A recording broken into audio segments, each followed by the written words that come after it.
Okay, I've moved in for a closer look. I want to look at the packaging first. I don't have a ton of packages. I'm not a big lover of holding on to the original packaging, but I found that there are 4 reasons for holding on to packaging. One is for possible resale. Excuse me. For example, there's this Hello Kitty package in the back. Now, if I were to just sell the Hello Kitty puzzle, it would be worth something, but if I could sell it with the original packaging and the instruction manual in the back and so forth, it'd be worth a whole lot more. And so I'm holding on to the packaging for a couple of these. Hello Kitty is one. I have a large Hamtaro puzzle in the back right and some Gundam head puzzles as well, where I have the original packaging. For example, here's a Gundam head, Gundam seat head. And also a Haro puzzle. The second reason is if the inventor signed it. I have 3 Cubedron puzzles, Cybedron, Cubedron, and Cubedron Classic. And if you can see the signature here in marker in black, you can see the signature of the actual inventor, Dr. Hulis, who signed a couple, and I was able to get one. So that's the reason I'm holding on to this package. There's a third reason, which is for historical interest. I have a disco puzzle, which is a put-together puzzle. It was put out by the company Magnif, but this puzzle was put out in the late 70s, like maybe 79, around there. So it's interesting to see how puzzles were packaged and sold back then. But the fourth and most important reason I hold on to packaging is if it's a good-looking package, and that's where this Void Cube comes in. I've never seen a better packaging for a puzzle than the Void Cube. First of all, the puzzle looks great. It's featured. It looks like it's sitting in space. So there's plastic behind it where I'm touching my finger, but my finger is touching the plastic. And also you can see the novelty of the Void Cube by putting your finger actually into the puzzle itself, even though if you were looking in a store, it would still be on the shelf. And it's nice the way it has a circle around it, so it features the puzzle. It has the name of the puzzle on it without a lot of extraneous things. Like, for example, on this Hello Kitty package, if you compare it, there's a ton of writing all over the place, and Hello Kitty is almost obscured in terms of all this other writing. There's pictures and arrows and a lot of noise. The signal-to-noise ratio in this package is really high. This one, it has a laser-like focus on what's important, which is the puzzle. The puzzle's featured, the name's over here. The packaging itself looks really good. A lot of primary colors. You can see some instructions, any information that you really need, they'll put on the bottom of it or the sides. Another one, I've only held on to 2 puzzles in the original package and not opened them. And that one of them is the Void Cube. Well, technically this one's open, but I haven't opened it. It just came unsealed, but I haven't opened it. The other one is a puzzle, the Hex Cube, as put out by the band Muse. This actually follows the same kind of packaging as the Void Cube. The Muse package came out later than the Void Cube, so the packaging may have gotten influenced by the Void Cube. Maybe. I don't know that for sure. But the reason I have this in the package is that it's a limited edition. There's only 5,000 of these made, and this one is 814. I actually have a second one, which is out of the packaging, and I did not hold on to that packaging. But this one I'm going to leave within the packaging just because I like the way it looks, and the packaging looks nice, and it is a limited edition. So I'm gonna leave it like that, like this, and see what happens with it.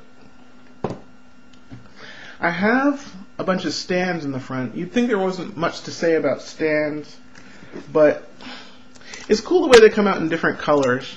I have these are Rubik's brand stands. I have one in gray, transparent blue. Here's a standard one with the Rubik's brand, Rubik's Cube in silver. But there's also a release of it in gold, which is kind of unusual. And extra ones over there. These stands are for something called the Orbix puzzle. But strangely enough, this stand was not for an actual Orbix. I got these when I got my my Tony Fisher's Golden Cubes. These are Cube variations, and in order to stand them up, the manufacturer, Mefferts, decided to use their old Orbix stands and then use it for the Golden Cube. It doesn't really work that well for the puzzle, but they come in silver and... Oops. I'll just remove these. It comes in silver and gold, as you can see over here. Also, someone found some transparent circles that you could, if you have a circular puzzle or a cylindrical puzzle and you want to stand it up, you could use some of those. Some other companies are out there that put out stands as well. This is the Edison Cube, which I've talked about in some of my videos. This is the regular stand for Edison. And there's a super square one stand over here. But it's really hard to make out the super square one. And Marilu Cube. They've made several cubes in the past. It's kind of hard to focus on it. But in the bottom, it says Marilu Cube.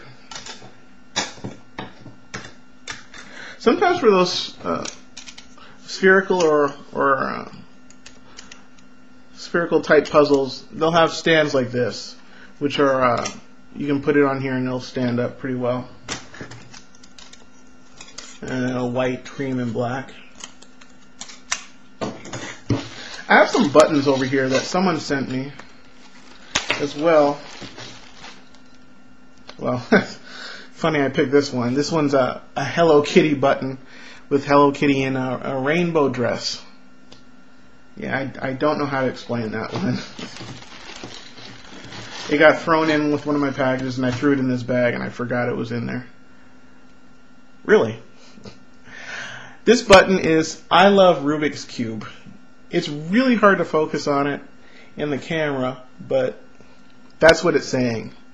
So if you really love Rubik's Cubes, I guess this is a button that you might want to wear. In the back I have some manuals. There isn't really much to say about manuals. There's a couple that look good, like with the Touch Cube in the back. That's actually one of the reason I held on to that Touch Cube box. It looks really nice, and the manual looks really nice as well. It has the name of the product, user guide. It's easy to read. The pictures inside are easy to follow. This is a nice manual. But mostly this part is a plea to the manufacturers. Don't do stuff like this, please. I had to cut the instructions off of this box in order to understand how this puzzle works. Oh, getting a bit of flash there. I had to cut off the packaging on this box in order to make sure that I understood how this puzzle worked. And that's not very customer friendly, is what I would say. And it would have been really nice if they had just decided to include a little bit of more paperwork and just include the manual and something a little more convenient than something like this. I mean, technically I don't need this whole section over here, but on the instructions, really, there's no name of the puzzle itself, and that's why I kept this section. And so that's not very user friendly. Sometimes the packaging will be, the packaging and the instructions are the same thing. For this crazy 3x3 plus cube, the instructions are actually on the package itself, which is not my favorite, but really if I cut this apart, it's not the worst. You know, you could use that as the instruction manual or how the puzzle is shaped. A couple of these packages, this is what you typically see. This is an E&I puzzle, and this is the typical type of packaging that you see with a puzzle, where it'll have the instructions in a really small pamphlet. Sometimes the instructions, there's a whole big bag of instructions that I have over here. Sometimes the packaging will give you some information about the creator. This one is covering an Uwe Meffert puzzle, the beach ball. And it has information on him in the back. And that's another reason to hold on to the packaging, to understand the motivation and the really the pedigree, I guess, of the person who made the puzzle. I can't say enough good things about this guy. He's actually still making puzzles now. He made the Pyraminx in the 70s, and he's continuing to put out quality puzzles now. And that's really important because they're made well, and they're innovative, and he's actually put out a whole bunch of them more recently. In 2010, he put out basically 12 new innovative puzzles, one to count for each month. And he's continuing to actually support other creators as well, because he had an entire section on his website where he would find puzzles that other companies had made, and then put them on his website, and he would take a section of the profits made from the puzzle, and he would send that part of the profit to the original creator, which is an incredibly nice thing to do, and it's supportive of the entire twisty puzzle industry as a whole. Really, if it wasn't for him, a lot of the puzzles that you see on the market today wouldn't be around. So he is the man, even more than Erno Rubik is, because Erno Rubik, that company doesn't put out that many puzzles.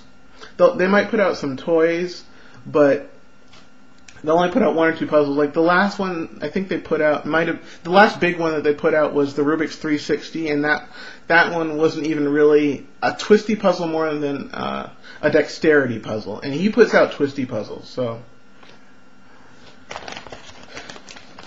check his website out, mefforts.com. Whenever you can, buy stuff from him. There's not much else to say about this packaging. There's just a whole bunch of books in here.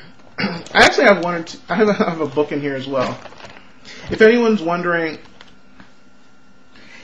if they've seen one of my scramble videos and you wonder why it takes me so long, that's because I used one of the first methods that was ever used to solve for 3x3s. And that's in this book over here, The Simple Solution to Rubik's Cube by James G. Norse.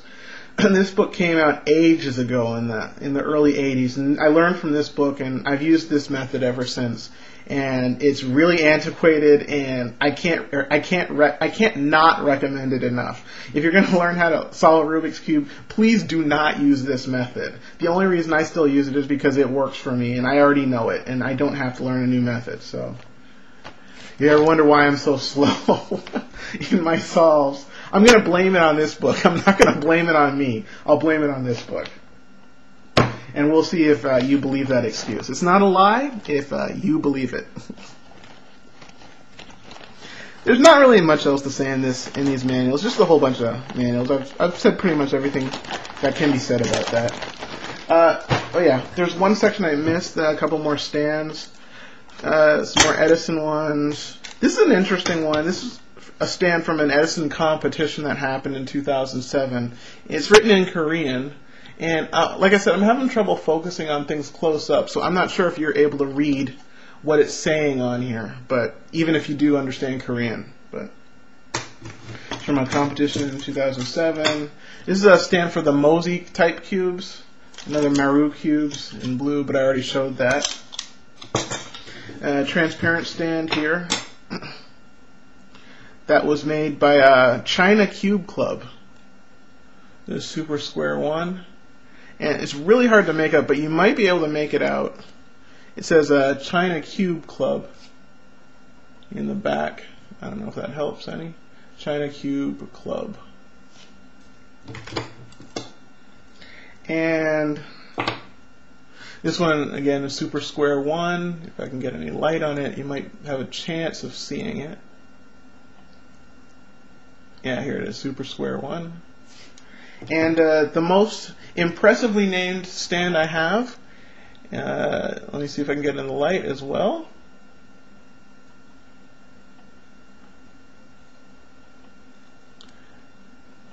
There's light, and it's Cube. And on that note, that's my set of packaging, manuals, and stands.